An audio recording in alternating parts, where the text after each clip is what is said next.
Space Marine 2 had a really strong release, reaching a peak of over 225,000 players on Steam when the game launched, but just 3 months later, it's down to a little over 10,000 peak concurrent players. This represents around a 95% drop in the player population in a little under 3 months. So, what the heck is happening? Does this mean that Space Marine 2 is dying? Well, yes and no. The more likely answer here is that people are simply finished with what they wanted to do in the game, and the people who are sticking around just really enjoy being able to play as a Space Marine in a great looking game that has brutal and visceral combat. Space Marine 2 has post-launch support, but it's not pumping content out like a live service, nor is it heavily monetized like one. Most people picked Space Marine 2 up because they were either fans of Warhammer 40k or they wanted to experience the 40k setting as a newcomer, which is great because this is a fantastic game for 40k newcomers. They played the campaign, which was roughly 6 to 12 hours long depending on the player, completed it, and then moved on to other games. It's possible that they dabbled in Operations or Eternal War a little bit, but it's likely that they didn't put a lot of time into either game mode. We're able to speculate all of this because of the Strategic Specialty achievement on Steam. To earn this achievement, you have to reach the maximum level in one class, and less than 15% of all players who own Space Marine 2 have done this.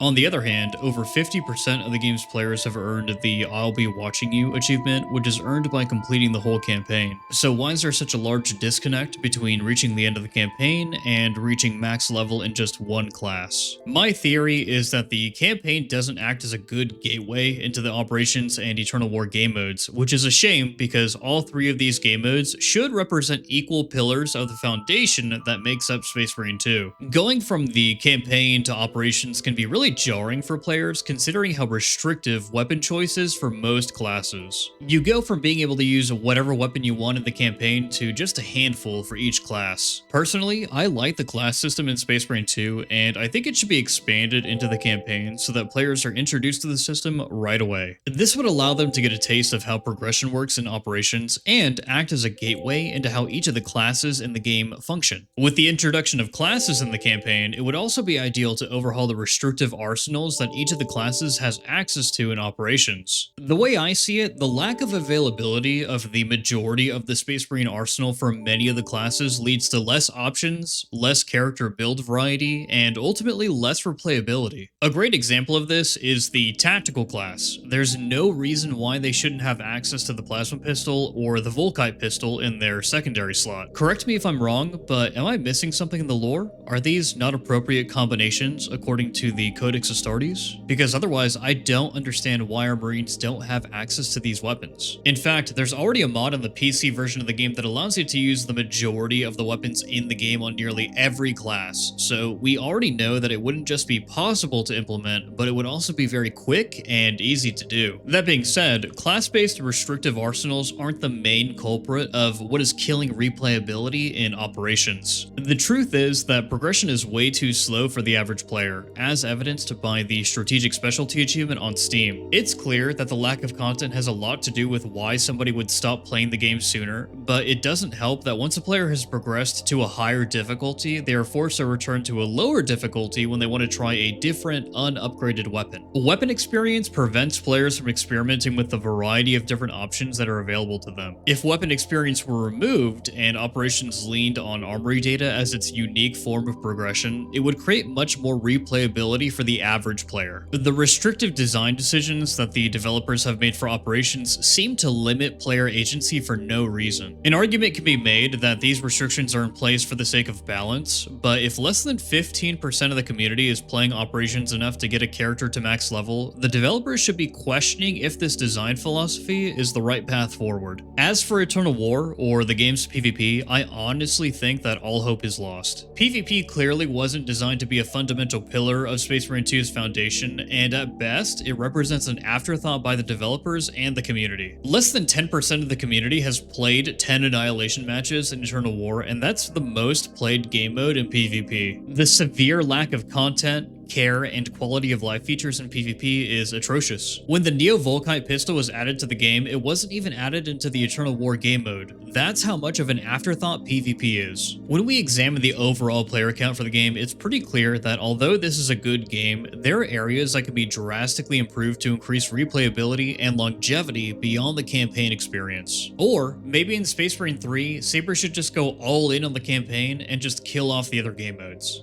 Give us a solid 50-hour story experience jam-packed with all sorts of guns, weapons, customization, vehicles, and all sorts of other goodies for us to play with. Anyways, with all that being said, this has been Jeficus, and I'll see you in-game.